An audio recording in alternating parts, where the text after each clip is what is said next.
You see, in the NFL draft, it's all about who you're going to pick and why you're going to pick them. Is this going to set you up for a good 1 or 2 years, 10 years, or is this person a bust to begin with? And I want to bring this series to get to light because I want us to know who we're dealing with if we make this pick. So when you hear this sound right here, you know exactly who we're picking and why we're picking them. So with that being said, guys, let's get straight to it. What's up, man? Check out Off the Bench anytime you get a trade. Hey, Off the Bench, it's 89. Check it out.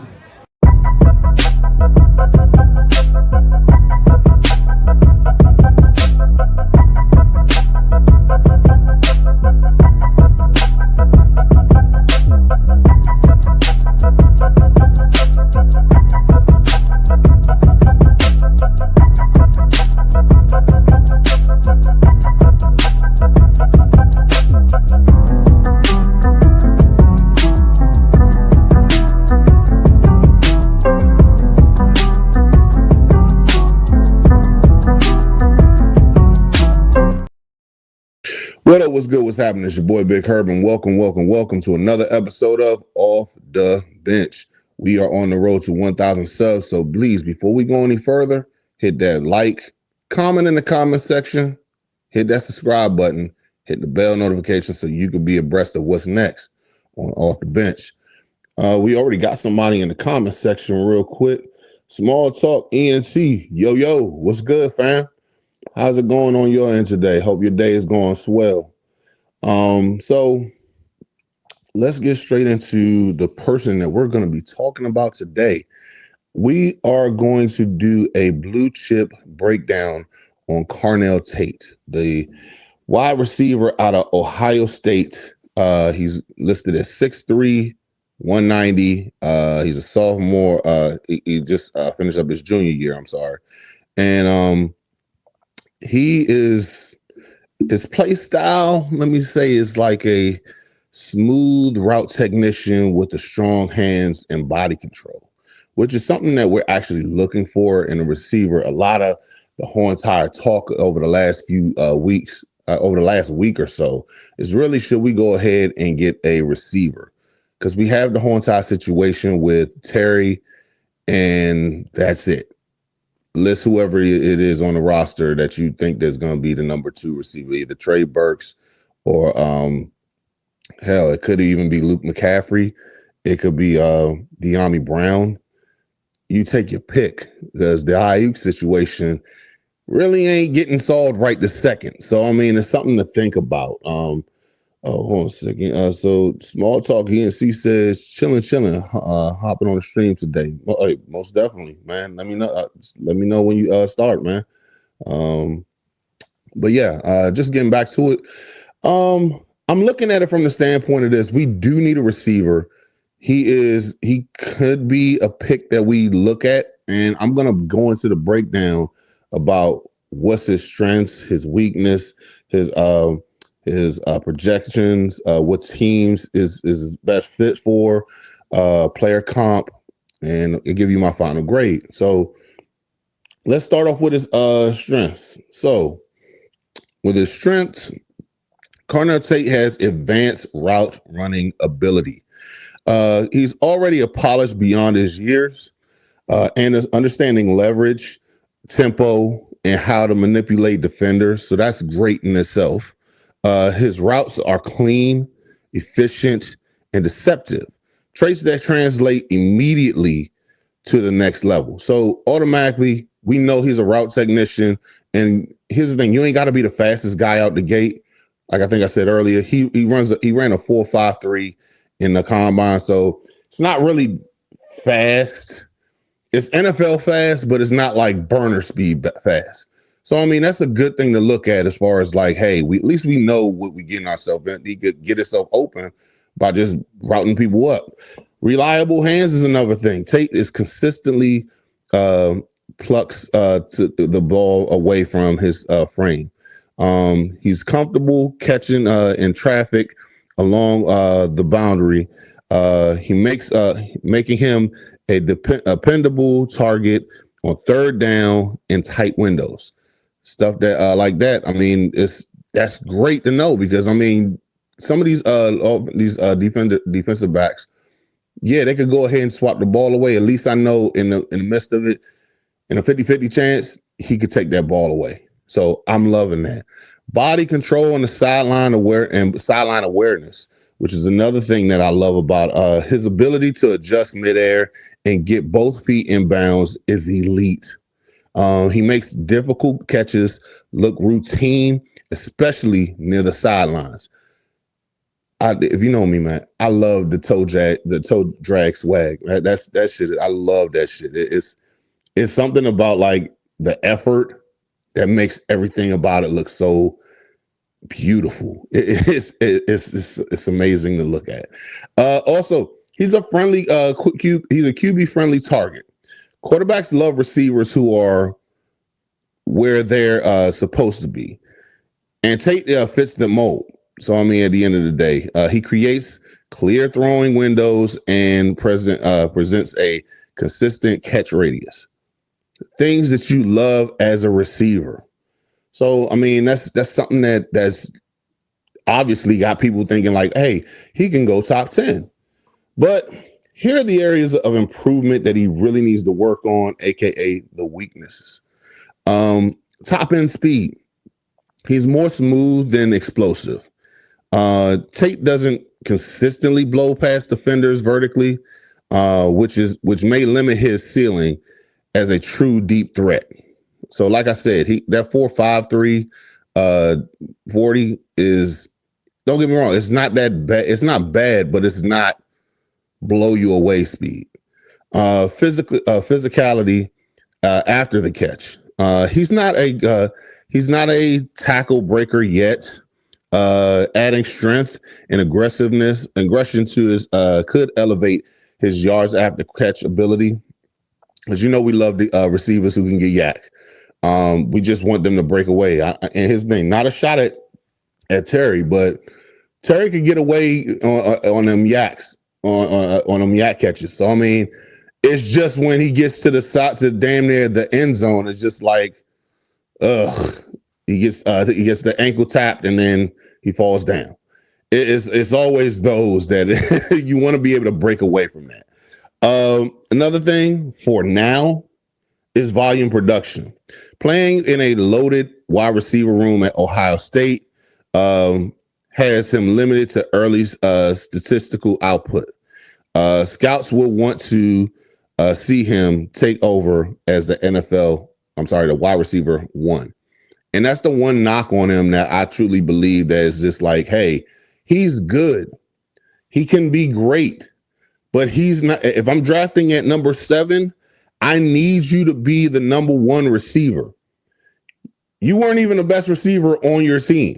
and it's not a knock on him. It's just that next year's number 1 pick is going to be fantastic. It's going to be fantastic because it's his own teammate in the same position room. So it is not a knock on him. It's just like, hey, we don't know how much you get because you're not getting a high volume success right now. We just don't know because wide receivers are, as much as I hate to say it, Ohio State is wide receiver you. And if you're the second best receiver out of there, yeah, we know that you got talent. We just don't know if you're the number 1 option. So that's the knock on him now, I think. But let me get to the comment section real quick. Small talk. Oh, y'all going live at 5:15. But I'm gonna go ahead and peep that real quick. But yes, man, I'm looking at it from that standpoint to where that's the one thing now I'm looking at, like, okay, this can work out in so many ways. NFL projections. Okay, so ceiling, he's a high-end wide receiver 2 with wide receiver 1 upside and timing-based offense. I'm starting to think like, I'm trying to remember the guy's name that's over in Cincinnati that's behind Jamar. He's giving high-end wide receiver 2 to me. Floor, he's a reliable possession receiver and a chain mover. That's the one thing that is good. Best scheme fit for him, West Coast offense or spread systems is emphasizing timing and precision routes because he's a route technician. I think the kid is going to be very nice when it comes down to as far as like building on your routes and everything like that. Think alongside the lines of a technician receiver who wins with skill, not just athleticism, which is great. You know, like I said the other day with Sonny Styles, you don't want to just rely on your your athleticism, because you want to be able to work the routes and everything like that. You want to be able to not only like rely on your skill as far as like learning the offense, knowing where the person is going to be, and hey, if you have a skill at in what's the name in Carnell's situation, your best fit is routing motherfuckers up. So use your routes, get open. That's all you got to do. And you're doing a great job at it because you're about to be a top 10 pick, potentially a top 10 pick. Getting to the next point, and this is where we got to get down to the nitty gritty with this one. Best team fits. Honestly, I don't even see him as a best team fit. Ironically, I think the best team fit for him will be the New York Giants. I'm looking at it from the standpoint of this.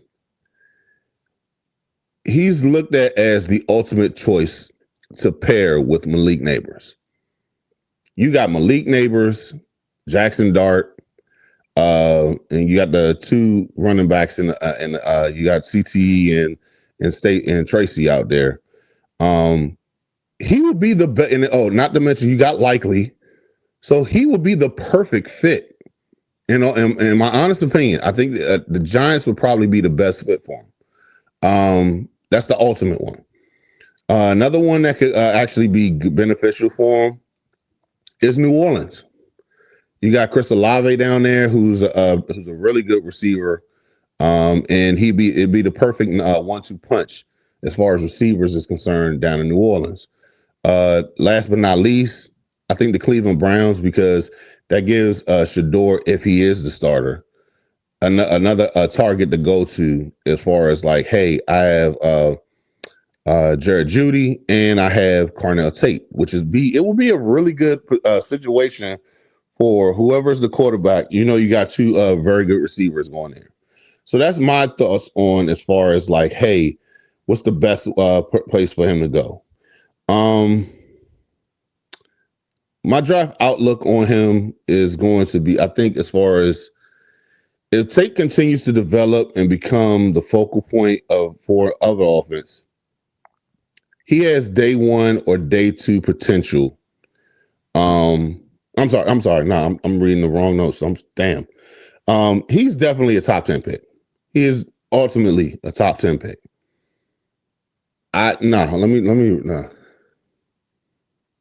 Tate is depending on the situation that he would get drafted in, he can be a top 10 pick. I'm looking at it like I just said with the Giants is the best spot for him. He could come in, he is a number 2 receiver. Me personally, I wouldn't draft a number 2 receiver at 5 or 7, but I'm looking at the situation for my offense. If I'm going to pick him up, that is the perfect spot for him. He can go ahead and flourish in the offense. He can get you at least 60 to 70 catches in his rookie year alone. He can go ahead and get you, give or take, about I could see 900 to 1,000 yards in his rookie year.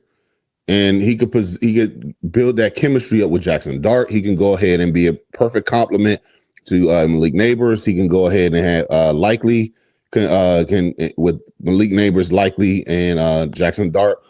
He'll be the perfect complement to them. So that's my honest opinion as far as when it comes down to like draft outlook as far as form. But before we go any further, let's go ahead and talk about our sponsor today with W. So let me fill you in on W. W is a powdered energy drink that replaces other inferior caffeine beverages. It contains 0 maltodextrin, 0 fillers, 0 artificial colors or dyes, and is no proprietary blends. The star of the show is our caffeine fruit extract, which helps you focus with no jitters or no crashes. Can't even front, man. This is a pretty tasty beverage. I recommend that you go online to w.com to go ahead and get your own shaker bottle, your own Japanese energy blend that they have on here. This one, Japanese yuzu, like I said before. You can go on and get different type of flavors that they have on there and go ahead and order yours. And here's the thing, when you go on there, go ahead and type in the promo code ODBHTTC for 10% off on all your products.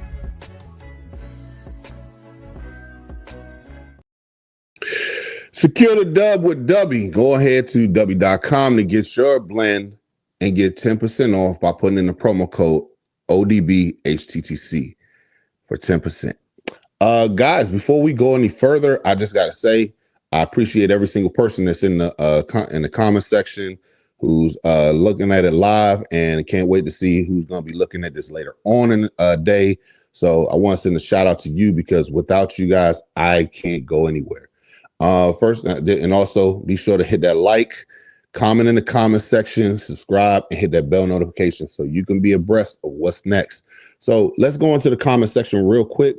Small Talk ENT Pod says, Sonny Style getting mocked to us would love to that move because of his versatility. I also like Tate if he's there, and he should be. But we shall see. Also, the homie Rev, what's good, Rev? Tapping in. Is it draft day yet? I'm mocked out, dude. I got one more mock to do before next week, before the draft. And I'm so glad that the mock, what's the name? Not next week, but 2 weeks from now. I'm ready for it to happen too. This is the dead point of, let's keep it a buck. This is the dead point of free agency / draft. You're stuck in that. What's the word I'm looking for? You're stuck in that zone where it's just like purgatory. it's NFL purgatory right now. But it's the first part of purgatory because we got to wait like 3 weeks before 2 weeks in this case for the draft, and free agency is pretty much done. So there's nothing to talk about realistically, news wise. But he also says, what's up, big nephew? One love, bro. Appreciate you, Rev, for coming in, tapping in, and checking the show out. I appreciate every single one of y'all. It's nothing but love over here, positivity, and I love that for us. I gotta say, we got some of the best fans in the league, and I appreciate every single one of y'all just tapping in, watching the show, because it means a lot to me. And when I bust my tail to try to make sure that I give you guys premium content, I want to make sure that it's going out and y'all appreciate it, because that means more to me than anything. Oh man, but let's go ahead and try to look and see what's next, which is player comp. All right, so players comparisons.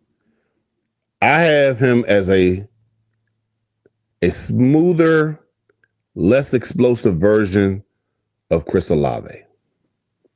He also shows flashes, similarities to possession technicians who thrive on timing and precision. Like I said, this dude is a route running genius. I love what he brings to the table as far as a receiver. I hate the school that he went to. I'm sorry. I have to put that in because it's too many Ohio State players coming out. And as much as I hate Ohio State, I got to give credit to when it's due. They got some great players over there. So this is going to be like, to me, but it's also like, hey, these guys are very talented. Final take on this. Carnell Tate is the type of receiver NFL teams trust early because of his IQ, his hands, and his route discipline. He may not wow you with pure speed, but he wins where it matters. Separation, reliability, and execution. So you can't be mad at that. my overall star grade for him, I would give him ceiling a 4-star, meaning he could be a Pro Bowl receiver, but ultimately, floor, I see a 3-star.